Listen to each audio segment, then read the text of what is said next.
Hello students, I am Dr. Sambhu Kumar, Assistant Professor GMC Bethia. Uh, Today we will discuss about a very important topic, that is anti-tubercular drugs part 2.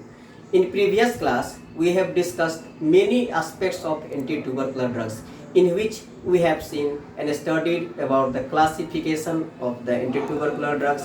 After that we know about the first line drugs and second line drugs, as we studied that the first line drugs contains the isoniazid, rifampicin, pyrazinamide, ethambutol, and streptomycin. And in second line drugs, we studied about the fluoroquinolones, that is ofloxacin, levofloxacin, moxifloxacin, and ciprofloxacin.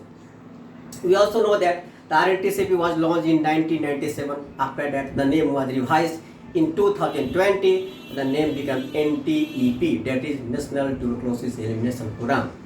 According to this, the government has decided the goal that tuberculosis will be eliminated up to 2025. After that, we also discussed about the symptoms of the pulmonary tuberculosis, in which we have studied a chronic cough, that is more than 3 weeks, chest pain, weight loss, night sweating, fever, and anorexia.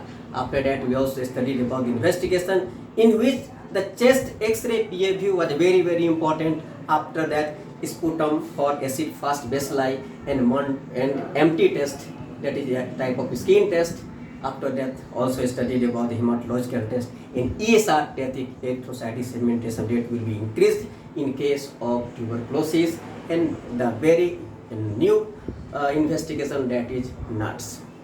Now in this class we will discuss the other drug, that is rifampicin, because previous class we have discussed already about the isoniazid. So we will discuss the first line drug, that is rifampicin. So here we see rifampicin. Now there are some already explanations given here about the rifampicin.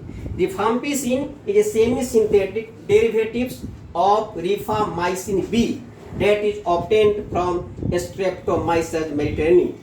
Rifampicin is bactericidal to Mycobacterium tuberculosis and many other gram-positive and negative microorganisms are also completely inhibited by this important antibiotic, like Staphylococcus aureus, Neisseria meningitidis, Haemophilus influenzae, E. coli, Klebsiella, and Pseudomonas, Proteus, Legionella. The most important thing that the efficacy of rifampicin is almost similar to isoniazid, and it acts better than all other drugs. The bactericidal action covers all subpopulation of TB bacilli, but acts based on slowly or intermittently dividing ones, that is spurchers. Now the very important thing that rifampicin acts on both extra and intracellular organisms, and it has good sterilizing and resistance preventing action. Now we discuss about the mechanism of action. The mechanism of action is it interrupts the RNA synthesis by binding to beta subunit of mycobacterial DNA dependent RNA polymerase. The basis of selective toxicity is that mammalian RNA polymerase does not avidly bind rifampicin. Mycobacteria and other organisms develop resistance to rifampicin rather rapidly. However, the incidence of resistant bacilli is less than 10 to the power minus 7, and it is quite unusual for a patient to have primary rifampicin resistant tubercular infection.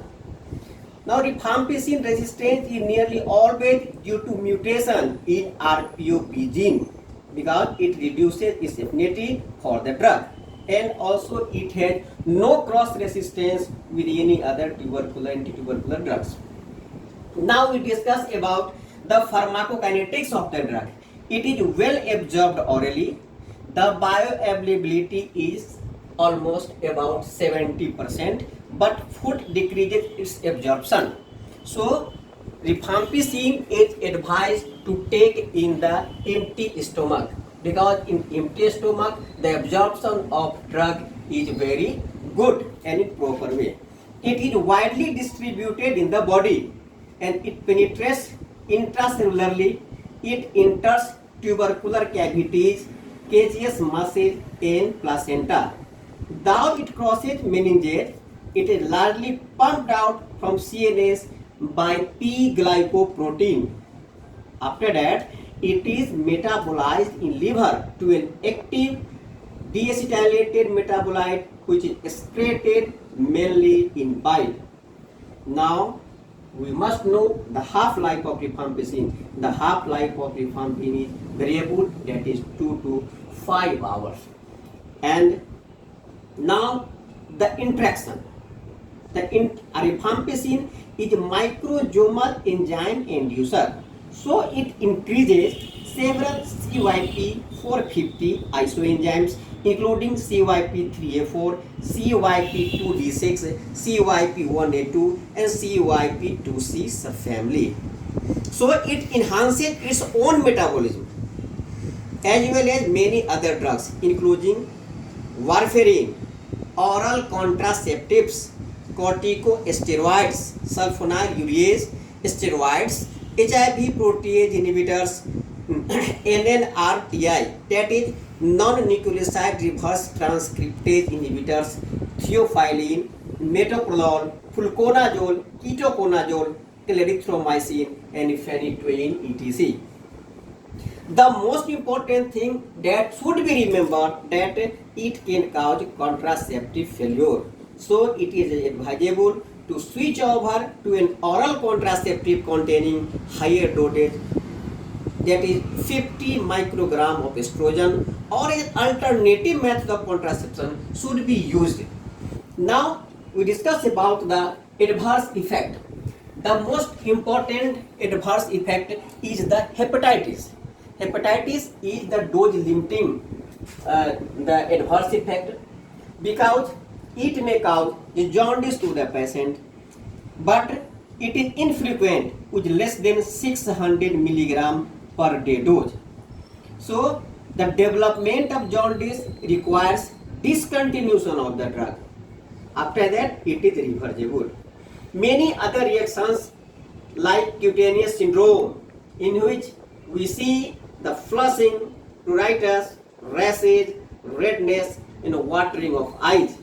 After that, it may cause the flu-like syndrome. In which the chills, fever, headache, malaise, and bone pain may occur.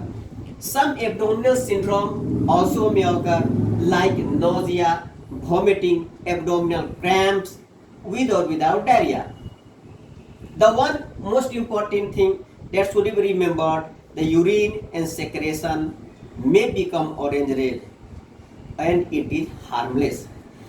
There are also some other uses of rifampicin, that is leprosy and in prophylaxis of meningococcal Haemophilus influenzae meningitis. It also second or third choice drug for methicillin resistant Staphylococcus aureus, that is MRSA. It is a very important and novel drug for MRSA. It is also useful in the combination treatment of doxycycline and rifampicin for the treatment of brucellosis. So here it's all about the rifampicin. As we here see that the drug doses of different drugs are mentioned here. Isoniazid has 5 mg per kg body weight dose and rifampicin has 10 mg per kg body weight dose and paraginamide has 25 mg per kg body weight and streptomycin has 15 mg per kg body weight. So here we see there is a very important drug, that is rifampicin. It is a bactericidal drug, and without this drug we cannot expect the treatment of tuberculosis. So here this is the enough for the treatment of tuberculosis drug about the rifampicin. In next class we will discuss about some other drugs, that is paraginamide and streptomycin and ethambutol. Till then, thank you.